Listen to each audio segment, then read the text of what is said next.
Hi everyone. Welcome back to my next session. Now I'll be sharing my screen.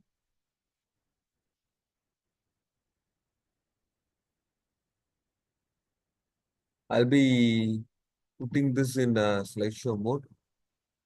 So in the last lecture itself, I said, so we have to know what is a biometric failure. So for knowing that, it's a best way to practice this flowchart. So in the biometric failure, so what are the failures are there? What are the attacks are there? So if we properly know this flowchart, we can easily understand what are the biometric failures. So in the last class, in the last lecture, we discussed about what is the intrinsic failure. In intrinsic failure, there are four types are there: false match, false non-match, and failure to enroll and failure to acquire. So these are the four topics that we discussed initially. So what is false match? So if the two samples are coming from the different individuals, but biometric system recognizing that as a matched one, that is mentioned as a false match. If it is a false non-match, means the two samples are coming from the same person, but it recognizing that it is coming from the different person. That is known as the false non-match. Then failure to acquire. The formula for failure to acquire is FTE equal to the number of the failed enrollment divided by the total number of the enrollment. So depending upon how many failures and depending upon the total enrollment, your value will be predicted. I mean, your value will be calculated. Then failure to acquire, FTA equal to the number of the failed attempt divided by the total number of the attempt. So in case if you are posing wrongly, that will be turning to the failed attempt. So according to this, failure to acquire will be calculated.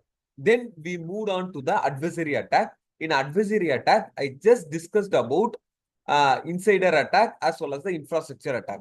So before moving on to the today's topic, if we have a glance of the previous topic, it will be easy for everyone. So only I'm giving a revision what we discussed in the previous lecture.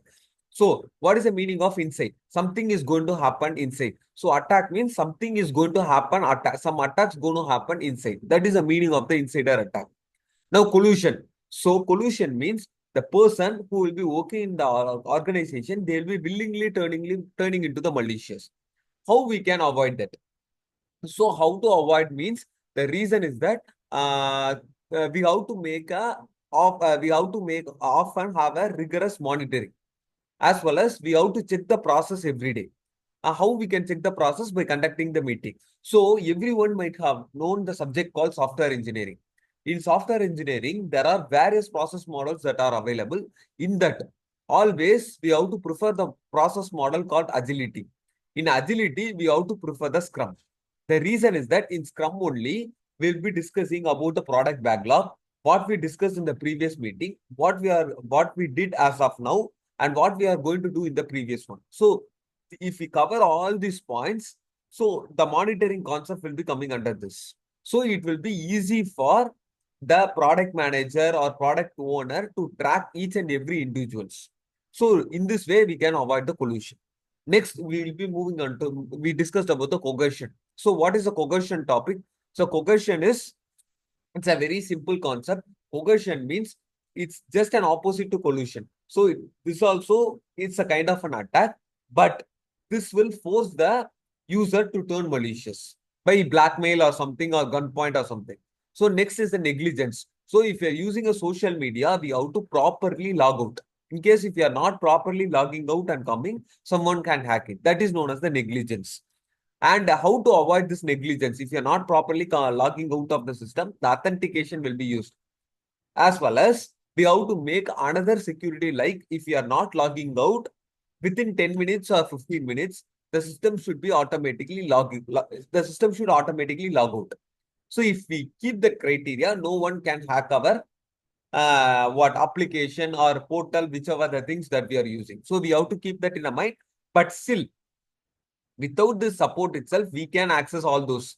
But the main concern for us is that because of our work atmosphere or something, we will be in hurry and will be forgetting to log out of any kind of the application or product or project or something. What are the things that we are developing it? So automatically that will be causing threat to us. Okay, next is the enrollment fraud. So how this enrollment fraud will happen? So how this is happening is that the thing is that someone will have an input and or someone will be attacking our database. Through that, they will be hacking our entire data so that they'll be enrolling as like us. So what's the main concern in this is that it will be denying the access to the legitimate user. To avoid this, what you have to do is that every time if you are enrolling new, what the concerned person they ask to do is that while they're taking the enrollment, the new enrollment that should be compared with all the existing one. So automatically, if the two multiple inputs match among each other and they have to collect the inputs from the concerned, they have to collect the input from the particular person. So automatically we can avoid the attacks that going to happen in the attacks going to happen currently or in the future. So always, what is the exception abuse? The thing is that always, while you are using the traits or always we are using a biometrics, always we have to prefer the multiple biometrics. Okay, that will be providing the reliability to the application or product that we are going to develop. Then infrastructure attack. So what is the infrastructure attack? So this is an infrastructure.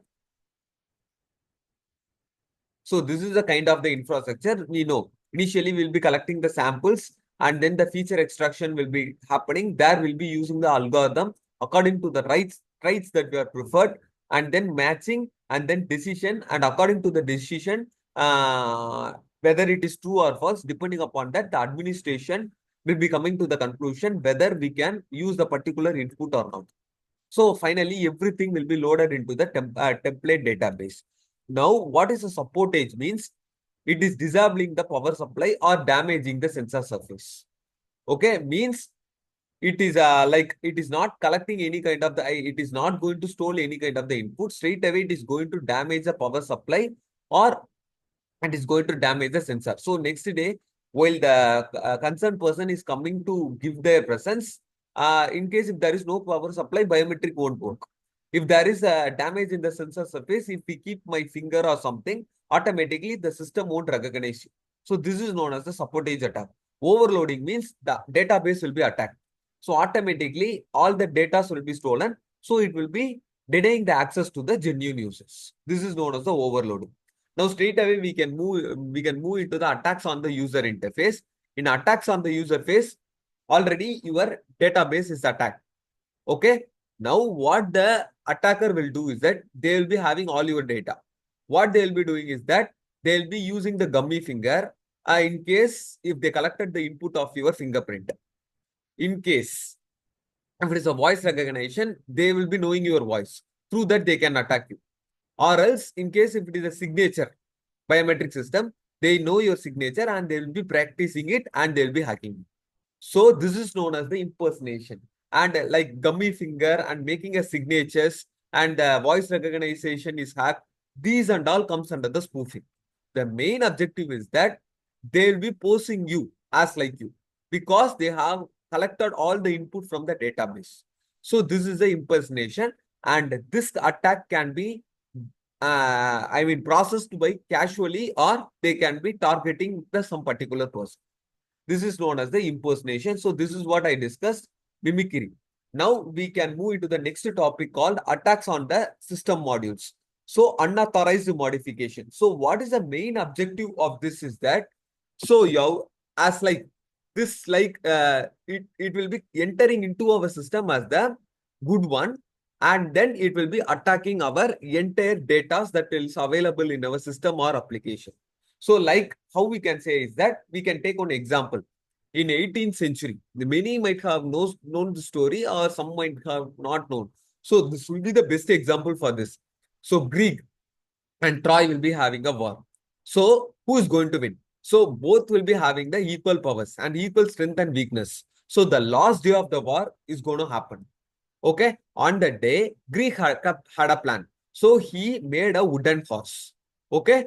He made a wooden horse and what he did is that he created a scene like he is going to leave the town as he got afraid to Troy. Okay. What Troy thought is that so every people of the Greek got afraid towards him. So they left the town. And Troy thought that he won the war and he opened the wall. Okay, after opening the wall, there is one big wooden horse. Okay, and Troy thought that Greek lost the war as like what Troy won the war, right? He thought like that. Okay, Troy won the war, so Greek had gifted something like that. He thought. So what he asked to the soldier to bring the wooden horse inside, and before the night of the war, sorry, before the day of the war, that previous night, what the trick that Greek made is that in the wooden horse, all the soldiers were inside that wooden horse, and they kept all their weapons inside the wooden horse. So in the night time, without, Troy did not recognize that, and all the people from the Greek side came out of the wooden horse and attacked the Troy. So this is a strategy. So what the Troy thought, that wooden horse as a gift. Okay, but it came inside, and inside the wooden horse, all the soldiers and all the peoples of the Greek will was there, and they came and attacked. That's what I said. It will be coming as a good one, and it will be attacking our system. That is the best example. So this wooden horse, this is what I'm saying as a Trojan horse attack. It will be coming as a good one, and it will be attacking us. Okay, but in the previous thing, what the thing is that it will be attacking the entire database. In Trojan horse, it may attack in the sensor, or it may attack in the feature extractor, or it will be attacking the matcher, and it will be attacking in the decision. So whatever the things it's going to happen, if anyone tends to, if any one of the stage got failure, so automatically the decision will be tends to false, as well as the administration will be rejecting that. Oh, okay. Next, we can move into the next topic called man in middle attack. So always, every person, what they will be giving us the advice is that we should not use any public Wi-Fi. That's the most important thing, because if you are searching something, okay, client will be requesting to the server. So I am going to type my Gmail password. That will be going to the server. In case if you're using a public Wi-Fi, what will happen? Our username, password, everything will be stored in that public Wi-Fi. So anyone can hack it. So always we should not use the public Wi-Fi. So the man in the middle attack, any kind of the attacker can hack it. So then replay attack means we will be sending the data from sender to receiver. Man in middle attack will be attacking it. Again, we'll be sending the data. Again, it will be fending. So again, it will be failing. What you have to do is that instead of that, we have to keep one most important thing in the mind is that we have to always, you have to use the encryption and decryption algorithm. If you use that, automatically while you're sending the data, the plain text will be converted into the ciphertext. Okay, we have to encrypt and we have to send the data, and once it reaches the receiver, we have to decrypt the data. So automatically while we are converting the data from plain text to ciphertext, automatically the original data will be changed into the format that is not understood by the attacker. So automatically once it reaches the receiver will be changing that into the plain text and it will be using. So automatically this replay option will not be used. Okay, in this lecture, what are the topics that we discussed is that I'll be moving on to the flowchart, so it will be easy for everyone. So in the previous class, we discussed about intrinsic adversary. In adversary, we discussed about insider and infrastructure attack. And in this lecture, we discussed about what is an attacks on the user interface. In that, we discussed about the deep about impersonation and the spoofing. And then in attacks on the system modules, we discussed about the modification in unauthorized modification. There, I just given an example about the Trojan horse attack. And what is the Trojan horse attack? I given the deep explanation along with the example.